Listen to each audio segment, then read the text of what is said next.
আরে চল চল চল, হে ধর।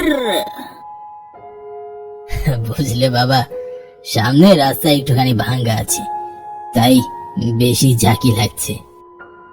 আরে কাকু, সমস্যা নেই, আপনি সাবধানে চালান। তা বাবা, এত দূরে ওই গ্রামে কার কাছে যাচ্ছ? যাচ্ছি একজনকে দেওয়া কথা রাখতে। সে এক বড় গল্প, যা শুনলে হয়তো আপনি বিশ্বাসই করবেন না। কেন, কি হয়েছিল বাবা? যেতে যেতে না হয় তোমার গল্পটাই শুনি। আচ্ছা, শুরু থেকেই বলি তাহলে। প্রায় মাস তিনেক আগে ডাক্তার হিসেবে আমি জয়পুর গ্রামে এসেছিলাম। গ্রামের স্বাস্থ্য কেন্দ্রের অবস্থা ছিল খুবই খারাপ, ছিল না তেমন বিশেষ সুবিধা বা কোনো ভালো চিকিৎসা ব্যবস্থা।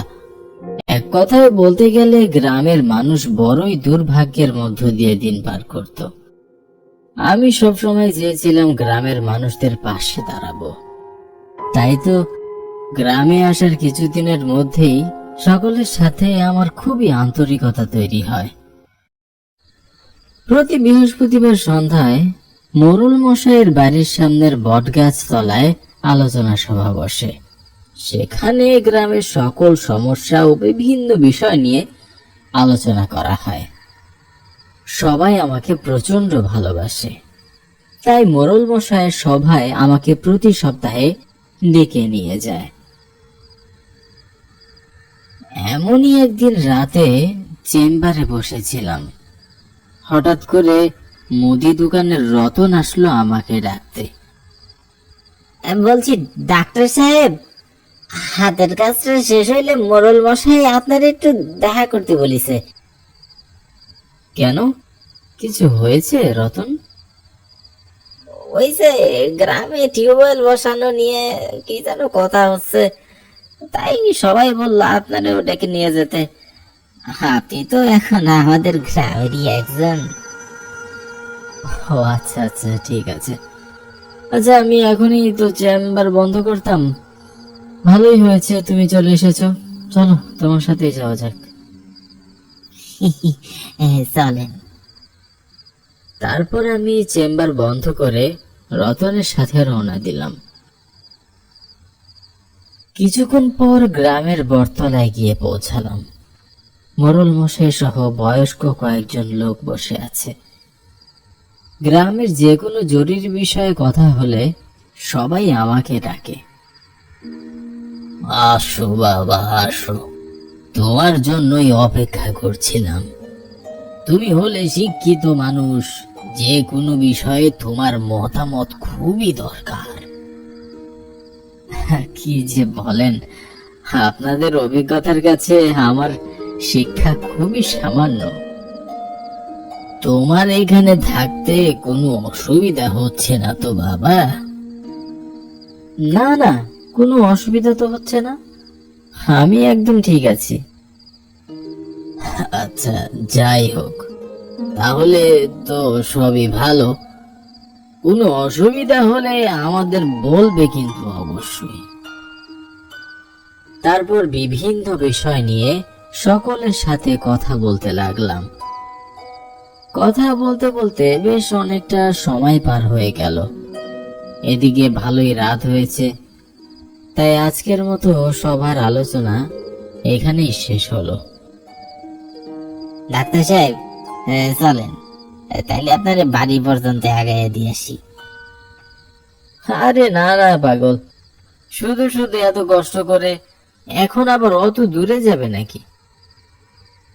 হ্যাঁ হ্যাঁ রতন, তুমি একটু গিয়ে ওকে এগিয়ে দিয়ে আসো। আচ্ছা আচ্ছা, ঠিক আছে, চলো তাহলে। বুঝলেন ডাক্তার সাহেব, আপনার প্রশংসা এখন আশেপাশে সব গ্রামের মানুষ করতেছে। দূর দূর থেকে রোগী আসতেছে ডাক্তার দেখাতে। আপনার মতো ভালো ডাক্তার পাওয়াটা তো আমাদের সৌভাগ্য। কি যে বলো না, আমি খুবই সাধারণ একজন ডাক্তার, সবই তোমাদের ভালোবাসা। তবে একটা কথা বলতাম ডাক্তার সাহেব। হ্যাঁ বলো। বলছিলাম, আপনার কাছে তো এখন রাত বিরেতে অনেক দূর থেকে রোগীরা আসে, মাঝে মাঝে আপনাকে সাথে করে নিয়েও যায়। তবে একটা জিনিস একটু খেয়াল রাখবেন। কি খেয়াল রাখবো? রাত বিরেতে যেই আসুক না কেন, ওই যে গুয়াহাটি জঙ্গলের দিকে কখনো ভুলে ওখানে যাবেন না। কেন, কি আছে ওইদিকে? পাশের ওই দক্ষিণ গ্রামে গুয়াহাটির জঙ্গল পার হয়ে যেতে হয়, কিন্তু ওদিকের রাস্তা মোটেও ভালো নয়, বড় দোষ আছে ওখানে। ও আচ্ছা, ঠিক আছে, সে না হয় আমি যাব না। তারপর একটু খেয়াল রাখবেন, আপনার কিছু হয়ে গেলে আমরা নিজেদের ক্ষমা করতে পারবো না। তুমি নিশ্চিত থাকো, ওসব নিয়ে ভেবো না। সেদিন রতনের কথাগুলো বেশ অদ্ভুত শোনালেও আমি খুব একটা গুরুত্ব দেইনি, কারণ গ্রামের মানুষ কুসংস্কারে বেশি বিশ্বাস করে, তাই আমি আর ওসব নিয়ে মাথা ঘামাইনি। যাই হোক, এভাবেই দিনগুলো বেশ ভালোই কাটছিল। তবে একদিন সন্ধ্যার পর স্বাস্থ্য কেন্দ্রে বসেছিলাম। এ সময়ে তেমন রোগী আসে না, চারিদিকে নিস্তব্ধ হয়ে আছে। আমি বসে বই পড়ছিলাম, ভাবছি কিছুক্ষণ বই পড়ে তারপর বাড়ি ফিরে যাব। খোলা দরজা দিয়ে রাতের ফুরফুরে ঠান্ডা বাতাস ঘরে ঢুকছে। বই পড়ায় এতটাই মনোযোগী হয়েছিলাম যে আশেপাশের কোনো দিকেই খেয়াল ছিল না। আসতে পারি ডাক্তার সাহেব? কে? দরজার দিকে তাকাতেই দেখলাম আপাত মস্তক সাদা চাদরে মোড়ানো একজন লোক দরজার কাছে দাঁড়িয়ে আছে।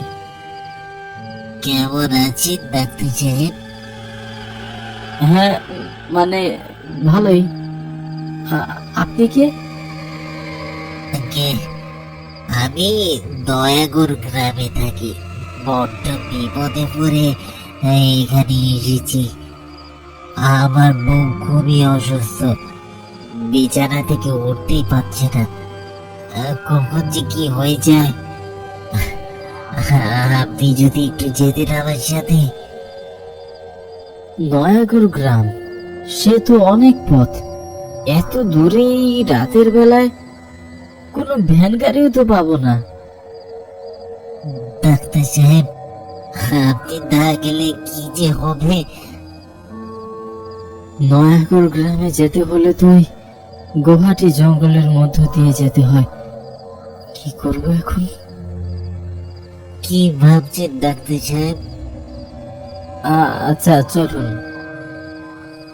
আপনাকে অনেক ধন্যবাদ। তারপর আমি ওষুধের ব্যাগটা নিয়ে ওই লোকটির সাথে রওনা দিলাম। চারিদিকে শুনশান নীরবতা, আশেপাশে হাটের দোকানপাট সব বন্ধ হয়ে গেছে, রাস্তাঘাট একেবারেই জনশূন্য। অন্ধকারের মধ্যে আমি টর্চ হাতে নিয়ে আগে আগে চললাম, আর লোকটি আমার পিছন থেকে পথ চিনিয়ে আমাকে নিয়ে যাচ্ছিল। বলছি, এমন অন্ধকারের পথ দিয়ে আলো ছাড়া আপনি আসলেন কি করে? আমাদের চোখে কি আর আলো লাগে সাহেব? মানে পথঘাট সবই চেনা তো। হ্যাঁ, তা আপনি ঠিকই বলেছেন। অনেক দূরের পথ, তাই দ্রুত পা চালালাম। গ্রামের মেঠো পথ ধরে বিলের পাশে বাঁশঝাড়ের রাস্তা পার করে সোজা পথ চলে গিয়েছে গুয়াহাটির জঙ্গলের মধ্য দিয়ে। না জানি আর কত সময় লাগবে। নির্জন অন্ধকার পথে মনে হচ্ছে আমি একাই চলছি। অচেনা লোকটির পায়ের শব্দ শোনাও যাচ্ছে না, যেন সে শূন্যে ভেসে চলছে। লোকটির কোনো সারা শব্দ অনুভব না করায় আমি মাঝে মাঝে পিছনে ফিরে তাকাচ্ছিলাম। দেখলাম সে নিঃশব্দে আমার পিছু পিছু চলছে। লোকটি কি আসলে মানুষ না অন্য কিছু? কিছুক্ষণ চলার পর হঠাৎ করে আমার টর্চটা বন্ধ হয়ে যায়। কি হলো? হঠাৎ টর্চটা তো বন্ধ হয়ে গেল। কি করে বন্ধ হলো? কি হলো ডাক্তার সাহেব? টর্চ কি কাজ করছে না? মানে বুঝতে পারছি না। নতুন ব্যাটারি লাগিয়েছিলাম, কিন্তু কি যে হলো। ভয় পাবেন না, এই পথ আমার বহু চেনা।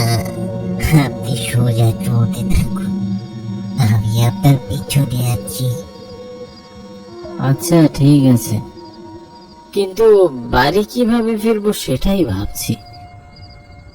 ও নিয়ে আপনি ভাববেন না, কাছে চলে আপনাকে নিরাপদে বাড়ি পৌঁছে দেওয়ার দায়িত্ব আমার। লোকটি খুবই গম্ভীর গলায় কথাগুলো বলল।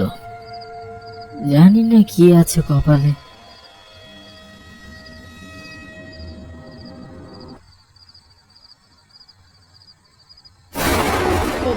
ওগুলো কি কি জল করছে এসব?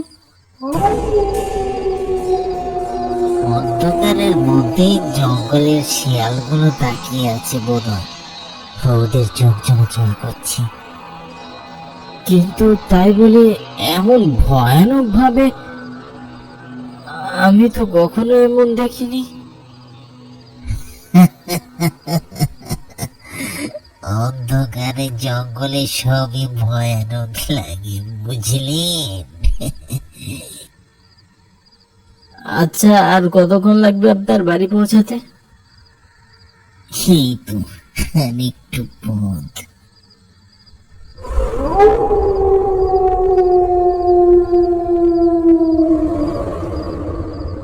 কেন যে একা আসলাম?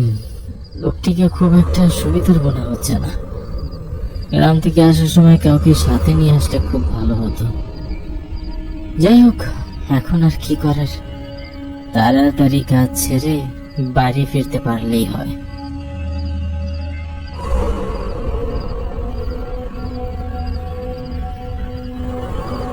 বড় বড় বট গাছ আর বিরাট সব গাছের ঝুড়ি রাস্তার দুপাশ দিয়ে নেমে ঘুটঘুটে অন্ধকার করে রেখেছে।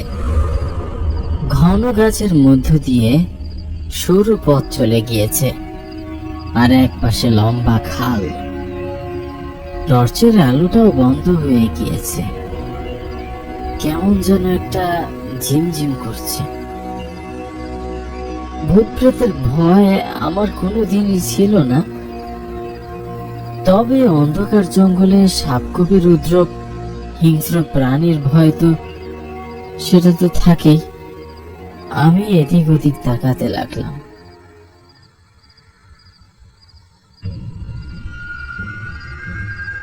বলছি, এই জঙ্গলে কোনো সাপকোপের ভয় নেই? কি হলো, শুনছেন? পিছনে তাকিয়ে দেখলাম আশেপাশে কোথাও কেউ নেই। এ কি, লোকটা কোথায় গেল? এই জঙ্গলের মাঝে আচমকা কোথায় মিলিয়ে গেল? ভয়ে ভয়ে আমি চারিদিকে তাকিয়ে খুঁজতে লাগলাম। হঠাৎ আমার গায়ের উপর ফোঁটা ফুটে কি যেন পড়তে লাগলো। উপরের দিকে তাকিয়ে দেখলাম একটা ঝুলন্ত মরদেহ গাছের বক ডালে ঝুলছে, আর তার থেকে রক্ত করে পড়ছে। যে আর কেউ নয়, এইমাত্র যে আমাকে এখানে নিয়ে এসেছে তারই মরদেহ ঝুলছে। আমি ভয়ে চিৎকার করে উঠলাম, কে কে কে ওখানে? আরে এসব কি হচ্ছে? আমি ধীরে ধীরে পিছনে যেতে লাগলাম।